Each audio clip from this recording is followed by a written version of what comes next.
Hello guys, hi friends, hello மக்களே.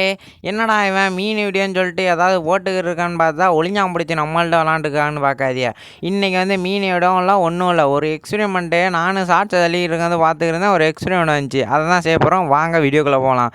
அடே என்னடா எக்ஸ்பெரிமெண்ட்டு அப்படின்னு கேட்டியானா, மெதுவாக கை வச்சா உள்ளக போகுதுங்க, அப்படியே அழுத்தி குத்துனா போக மாட்டேங்குது. அடே இது நல்லா இருக்கு அப்படின்னு சொல்லிட்டு தான் நானும் செய்ய ஆரம்பிச்சிட்டேன். அதுக்கு தேவையான பொருள் இந்த சோளமாவோ காளமாவோ அதை எடுத்துக்கிட்டு அதுக்கு மேலே தண்ணி அள்ளி ஊற்றுனா நம்ம எக்ஸ்பெரிமெண்ட்டுக்கு தேவையான பொருட்கள் ரெடி. அதுக்கப்புறம் ரெண்டையும் சேர்த்து கலக்குன்னு கலக்க ஆரம்பித்தாச்சு. சரி இவனை கலக்குவோன்னு சொல்லிட்டு கலக்குனா நல்ல பதமாக வந்துருச்சு நம்ம எக்ஸ்பெரிமெண்ட்டுக்கு தேவையான அளவுக்கு. சரி இவனுக்கு கொஞ்சம் கலர் கொடுப்போன்னு சொல்லிட்டு நானும் கலர் அங்கேயும் இங்கேயும் போய் தேடி பார்த்தேன், ஒன்றதையும் காணோம். வீட்டில் சமையலுக்கு வச்சுருந்த மஞ்சள் பொடி எடுத்து அப்படியே கலக்குன்னு கலக்கியாச்சு. அதுக்கப்புறம் நம்மளுக்கும் அப்படியே கொஞ்சம் பதமாக வந்து அப்படியே குழுன்னு அப்படியே ஆயிடுச்சு. மேலே வச்சுட்டு நல்லா அமுக்குனா அப்படியே அப்படியே மெல்லக போகுது. நல்லா அழுத்தி குத்துனா போக மாட்டேதுங்க. அட்டே எக்ஸ்பெரிமெண்ட்டு நல்லா ஷாக்காகுது அப்படின்னு சொல்லிட்டு நானும் போட்டு நங்குன்னு குத்த ஆரம்பிச்சிட்டேன். சரி இது நல்லா இருக்குது, இதை வச்சு நம்ம விளாடான்னு சொல்லிட்டு போட்டு அமுக்குனா அப்படியே ஜாலியாக அப்படியே கட்டியாக இருக்குது.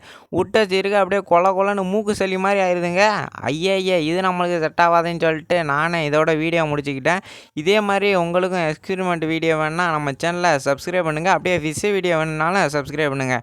சரி இவன் கிடக்கட்டுன்னு சொல்லிட்டு நானும் எல்லாத்தையும் எடுத்து அடித்து விளாண்டு அப்படியே சுத்தம் பண்ணிட்டு போயிட்டேன். இந்த வீடியோ பிடிக்குன்னு நினைக்கிறேன். மறக்காமல் சப்ஸ்கிரைப்